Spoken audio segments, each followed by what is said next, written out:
Hello and welcome back to my channel. It's Ijoma here. I am the AHAF Lifestyle. In this vlog, I'll be teaching you how you can make your own chin-chin this Christmas. This chin-chin is crispy, yummy, tasty and very milky. If you're new here, hit the subscribe button. Also hit the notification bell to get notified each time I post a new video. In this vlog, I'll be teaching you all the details you need to make your own chin-chin even without using a scale. If you don't have a scale, no problem. I'll be teaching you the regular measurements you can use to get this exact recipe and get it right. Now, you just got your flour from the market in the regular nylon. This is the proper way to measure. You don't heap or you don't stud your flour. You just use your spoon or your measuring cup to scoop in your flour to get an average measurement. That is the regular way to measure your flour.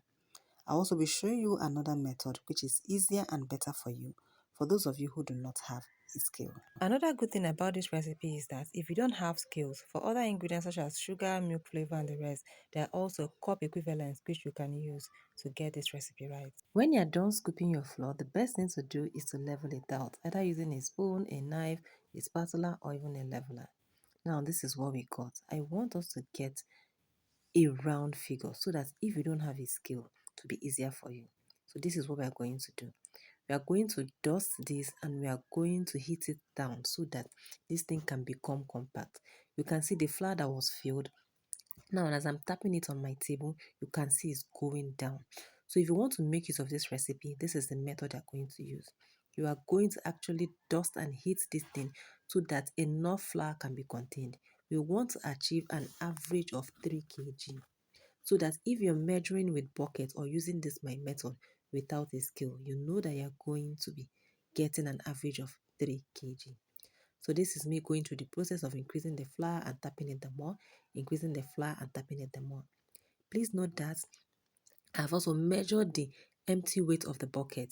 It's about 199 grams, almost 200 grams. 3.2 kg minus the empty weight of the container, which is almost 100 grams. So we're getting an average of 3 kg. So guys, if you are using this method, ensure you dust it, heat it so that enough flour can be contained, level it, and bear in mind that you'll be getting an average of 3 kg. So with this recipe you have, 3 kg is what you are going to be using. Next, I bring out my large bowl. This particular bowl, I use it in the kitchen. I use it for food products only. So I pour in my flour into this big bowl. Next, I've measured out my sugar already. I'll be pouring it. This flour is 3 kg and the sugar is 600 grams. Next is my nutmeg. I am going to use the smaller side of the grater to grate this nutmeg into a powdered form. Ensure you sieve your nutmeg so that those tiny seeds do not get into your chin-chin and form lumps. So next, I'm going to add in my milk flavor. I got this milk flavor in pack and it weighed 350 grams. However, I would just need about 250 grams for this 3 kg of flour. So I've added that. Next is my salt. My salt is half a tablespoon of salt. I hope you're taking note of this recipe. It's also be written in the description for better explanation and understanding. Next is my margarine. I use Seamas margarine most of the time. So guys, I'm adding 800 grams of Seamas margarine to this very recipe. Here there's a twist. I normally make 1 kg to 250 grams of margarine. However, because I don't want it very hard, so I've added a little, about a tablespoon more to 1 kg. So times 3 is I'm getting 800 grams per 3 kg. I don't know if you understand what I mean. Using your hands, you're going to mix this thing together. Please know that my hands are squeaky clean. I washed my hands, and this particular chin-chin is for my home use only. So guys, next is my eggs. I'm using 9 eggs. Every 1 kg, I use 3 eggs. So 3 kg, I'm using 9 eggs in total. I'm going to break them all up in this bowl. So guys, if you have any questions, if you're confused on anything, just comment in the comment section. I'll be glad to answer you and clarify you. Next is my flavor. I used 4 tablespoons. That is, I used 4 different flavors. That's 4 out of my 4 favorite flavors. I added a tablespoon each. Vanilla, butterscotch, pineapple, and I think coconut or banana. Yeah, just add 4 of your favorite flavors. Next is my water. I added it in batches. I used 500 ml of water. 500 ml is equal to 1 pint of water or half a liter. So guys, after mixing this, I'm going to be adding it. I made a well and I poured the mixture into it, and I'm going to use my hands to combine. Guys, I know that during combination, If you're using this exact recipe, you don't need to worry. But one particular formula I use when adding my fluids is that I add it in batches so that the fluid do not overwhelm the dry ingredients. You're going to be patient, combine this gently until it forms a whole dough. You can see what it looks like here. Everything has come together.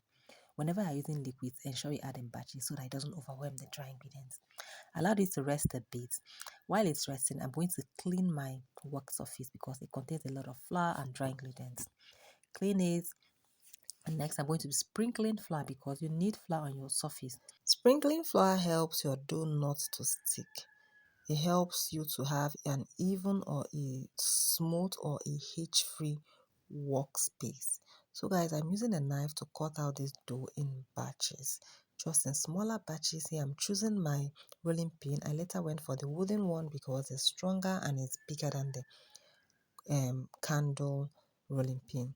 Please ignore the noise in the background. I am actually editing and making this voiceover early in the morning, so the cocks are crowing.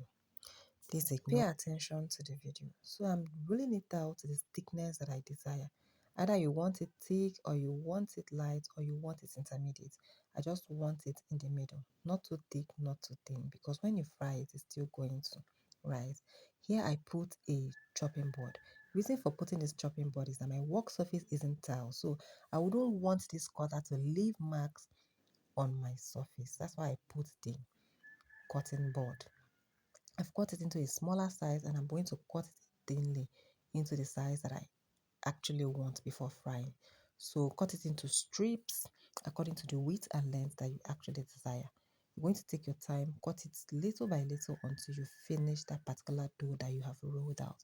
Cut it horizontally, and afterwards you're going to go ahead to cut it vertically as well. This particular cutter is a lifesaver. Back in the days when I was making chin-chin for my mom, guys, we're going to use knife to cut these things singly. It just takes a lot of time. Another beautiful thing about this particular recipe is that it doesn't require measurement. So when you want to make maybe half bag, one bag, just multiply it by the buckets and multiply the recipe and you are good to go. So if you're making in bulk, half bag, one bag, just multiply it by the number of buckets of flour you're going to get. Just ensure you measure it the way I did. You can use a scraper or something flat to pack it out and put in a tray. When you put it in a tray, please sprinkle some flour so it doesn't stick together. Please don't use too much flour. Just be moderate with all you do. Next, I'm also going to take out the next piece and do the rolling, the cutting, the slicing into strips. Please, you're going to continue this until you're done. Until you've exhausted all your dough.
Next, I heat up my pan, dry it before pouring my oil. I used about 1.5 liters of oil to fry this in total. I just had to fry in batches. I didn't use a very big frying pan, so I fried in batches. Next, I had to switch because I needed a higher flame. Here, this is me doing my oil test. It didn't come up immediately, so I decided while I was waiting to flavor my oil, I used a knob of ginger. I just cut out some, removed the back, and added it to the oil so that I can flavor it a bit. So while it was heating up, I allowed the ginger to fry to add some flavor. It's totally optional if you don't want to do this. Next, while the oil heated up, I had to scoop out the ginger so it doesn't mix up with my chinchin. So I don't assume it is chinchin. Next, I start pouring the chinchin. Just don't overcrowd the oil. That is one trick. Don't overcrowd the oil, especially if you're not using a deep pot, because sometimes it tends to foam as you use the oil due to the flour. So just add in little batches and fry. Then as you're frying, please sieve the oil intermittently. Like after every 2 fries, that's the best. Maximum 3 fries, you sieve the oil. Else, because it has accumulated flour from the chin, it may start foaming. And if you're not using a deep pot or a deep pan, it may overflow and oil tends to pour on the floor, your burner, everywhere. And during that process, because you have to turn off the heat, the chin in the pan may not fry well. It may have a lot of crumbs and it may be different from the rest because it may absorb oil. It is very most likely to absorb oil while the whole process is taking place. So this is me checking. That's the way I like my chin. I brought out my sieve, put it by the side while I was stirring. Ensure you stir intermittently while you're frying so that every part of the chin will touch oil and they can fry uniformly. This color is perfect for me, so I'm about to start scooping it out because as you remove it, as is in the sieve, it is browning the more. So if you allow it to get to dark brown before you remove it, you may not like the color at the end of the day. So just leave it a light brown so that by the time I am done scooping out the whole process, the whole chin, which will take about maybe 3 to 5 minutes, it has given me that perfect color that I need. So guys, you have to repeat this process, ensure you remove everything from the fire because if there is a single one left in the oil, by the time you're adding the next batch, it may turn black, and these are the things, can you see? The oil is free before I start adding the next one.